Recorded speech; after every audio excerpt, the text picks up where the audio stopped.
twongeye kubasuhuza inshuti zacu. Amakuru yacu tuyatangiriye mu Rwanda. RIB yakiriye ibirego 4138 by'abana basambanyijwe. Abafite imyaka hagati ya 14 na 17 baribasiwe cyane. Urwego rw'igihugu rw'ubugenzacyaha RIB rwatangaje ko mu mwaka wa 2024-2025 rwakiriye kandi rugenza ibirego 4138 by'abana basambanyijwe. Bagaragaza ko iki kibazo gikomeje kuba ikibazo gikomeye cyane ku buzima bw'abana n'ejo hazaza h'igihugu. Byatangajwe n'umuvugizi wa RIB Dr Murangira Bitsiyeri kuri uyu wa mbere mu kiganiro yahaye abanyamakuru cyateguwe na Minisiteri y'Uburinganire n'Iterambere ry'Umuryango ku bufatanye n'urwego rw'igihugu rw'ubugenzacyaha RIB. Ikiganiro kigamije mu gukangurira abanyamakuru n'abakoresha imbuga nkoranyambaga kugira uruhare mu kurwanya iki cyaha cyo guhohotera abana. Nyuma y'urugendo shuri rwakorewe muri Isango One Stop Center, aho basobanuriye serivisi zihabwa abakorewe ihohoterwa rishingiye ku gitsina n'uburyo bafashwa. Imibare yatangajwe na RIB, abana b'abakobwa nibo bibasiwe cyane n'iki cyaha kuko abarenga 95.6% by'abahohotewe ari abakobwa. Abahungu bakaba bangana na 4.4%. Murangira yavuze ko hagati ya Nyakanga no Ukuboza 2024 yakiriye dosiye 2103 z'abana basambanyijwe, mu gihe hagati ya Mutarama na Kamena 2025 yakiriye dosiye 2035. Yagaragaje ko ibi bingana n'igabanuka rya 3.5% ringana na dosiye 68 ugereranyije ibi bihe byombi. Yakomeje avuga yuko nubwo habaye iryo gabanuka, icyaha gikomeje gutera impungenge ko gikomeje kwibasira abana b'abakobwa bari hagati y'imyaka 14 na 17. Hagakurikiraho abana bari hagati kuva kuri 0 kugera ku myaka 9. Hagakurikiraho abana bari hagati y'imyaka 10 kugera kuri 13. Yagaragaje ko intara zikurikirana muri icyo cyaha: intara y'Iburasirazuba ya mbere na 34%, hagakurikiraho intara y'Amajyepfo na 21.6%, hagakurikiraho umujyi wa Kigali na 17.9%, hagakurikiraho intara y'Iburengerazuba na 17.7%, hagaheruka intara y'Amajyaruguru na 8.8%. Yagaragaje kandi ko uturere dukurikirana: uturere ka mbere ni Gasabo na 8.8%, hagakurikiraho Nyagatare na 7.7%, hagakurikiraho Bugesera na 5.6%, hakajyaho Kicukiro na 4.9%. Kandi abagabo aribo benshi bakekwaho gukora iki cyaha ku bana b'abakobwa. Abagabo bangana na 97.1%, mu gihe abagore bakurikiranyweho gusambanya abana bangana na 2.9%. Amakuru yacu tuyakomeje ku makuru adasanzwe. Imbwa yarashe umuntu. Polisi yo muri Nebraska muri Leta Zunze Ubumwe za Amerika yatangiye gukora iperereza ku kibazo cy'imbwa yarashe umugore kubw'amahirwe ararusimbuka. Iki kibazo kikiba, polisi yabanje gukeka ko umugore arashwe n'umugabo wari hafi aho, ariko biza gutahurwa icyo cyaha cyakozwe n'imbwa ye. Polisi yo muri Nebraska yahamagaye ibwirwa ko mu iguriro riri hafi aho hari umugore urashwe. Polisi yasanze isasu ryakomerekeje umugore ryaturutse mu modoka yari iparitse hafi y'iryo guriro, bituma hahita hakekwa nyirayo. Ibisubizo byaje kugaragaza ko ubwo uwo mugore yaraswaga, umugabo utwaye imodoka yari yayivuyemo yinjiye muri iryo guriro. Nk'uko inkuru tubikesha Igihe, byaje kugaragara ko uyu mugore yarashwe n'imbwa uwo mugabo yari yasize mu modoka. Bakomeza bavuga ko iyo mbwa yafashe imbunda yari mu modoka irasa ikoresheje ijanja. Uwarashwe yahise ajyanwa kwa muganga yitabwaho nubwo bitari bikomeye cyane. Kenyatta yakanguriye Abanyakenya kurya amafaranga y'abiyamamaza nubwo batabatora. Uhuru Kenyatta wabaye perezida wa Kenya yibukije abaturage b'iki gihugu ko amatora yegereje kandi bemerewe kurya amafaranga y'abakandida.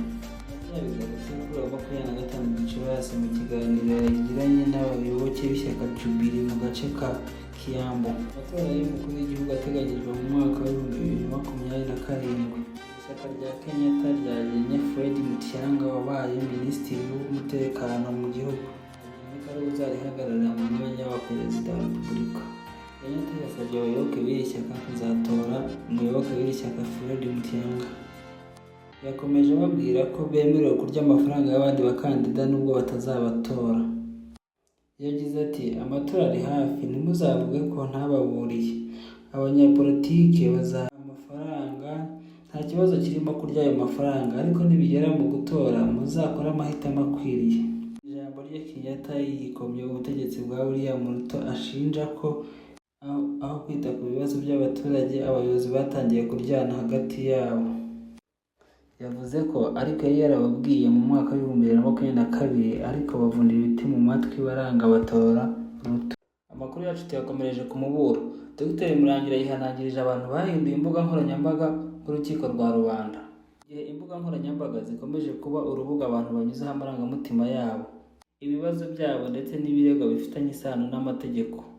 Umuvugizi w'urwego rw'igihugu rw'ubugenzacyaha RIB Dr Murangira Bitsiri avuga ko hari abantu benshi bamaze guhindura social media urukiko rwa rubanda, bishobora kugira ingaruka zikomeye ku iperereza no kuwubikora. Muri iki gihe byabaye nk'umuco aho umuntu yahamagawe n'inzego z'ubugenzacyaha cyangwa afite ikibazo gikomeye gihangayikishije rubanda, mbere yo kwitaba cyangwa gutanga ikirego abanza kujya kuri live kuri TikTok, Instagram cyangwa kuri YouTube agasobanurira ibye imbere y'imbaga y'abamukurikiye. Hari ababikora bavuga ko bashaka kwisobanura cyangwa kwirwanaho, ariko hari n'ababikora, akomeza avuga ko hari ababikora bari gushaka views, bari gushaka amafaranga cyangwa n'ubwamamare bw'igihe gito. Mu kiganiro yagiranye n'Inyarwanda, Dr Murangira yavuze ko ibi ari ibintu bikwiye kwitonderwa cyane kuko imbuga nkoranyambaga ari isi idasakaye. Bivuze ko ibyo umuntu ashyizeho bishobora kumugaruka igihe icyo ari cyo cyose. Yagize ati imbuga nkoranyambaga bamwe basigaye barazihindura urukiko rwa rubanda. Turagira inama abantu bahohotewe ukajya gutanga ikirego, cyangwa mbere yo kujya gutanga ikirego ukabanza guhamagara abantu gukora live, ukajyaho ukavuga ibintu byose. Bisobanuye ko iyo umuntu ahisemo kubanza kujya ku mbuga nkoranyambaga bishobora kubangamira iperereza mu buryo butandukanye. Bivuze ko hari igihe amakuru atangajwe mbere y'iperereza yangiza ibimenyetso cyangwa agatera ubwoba abatangabuhamya, agatuma bamwe badashaka gutanga amakuru. Urabangamira iperereza, bishobora kukuviramo gutsindwa cyangwa kwangiza ibimenyetso, ndetse bikanatuma hari abatangabuhamya banga kujya gutanga ubuhamya. Amakuru yacu tuyakomereze ku yavugwa ko Amerika yagabye ibitero bishya kuri Iran. Ingabo za Amerika zagabye ibitero mu majyepfo ya Iran bigamije gusenya ibigo birasirwamo za misile n'ahari ubwato bwegereye inzira ya Hormuz, hagamijwe gukumira ko hari ibindi bitero byakongera kugabwa ku ngabo za Amerika. Itangazo ry'ingabo za Amerika rivuga ko ibi bitero byagabwe mu buryo bwo kwitabara no kwirinda ibibazo bishobora gutezwa n'ingabo za Iran ku ngabo za Amerika ziri muri ako gace.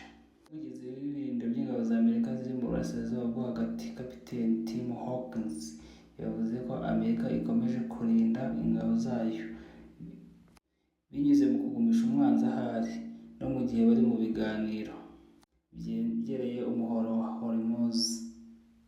Kapiteni Hawkins yavuze ko ibitero byibasiye cyane agace ka Bashar Abbas, umujyi wo mu majyepfo urimo ibirindiro by'ingabo zirwanira mu mazi. Bakunzi bacu, inkuru y'ibitero bya Amerika niyo dusorejeho ibiganiro. Turabararikira gukora subscribe kugira ngo mujye mubona ibiganiro mu ba mbere bijye bageraho.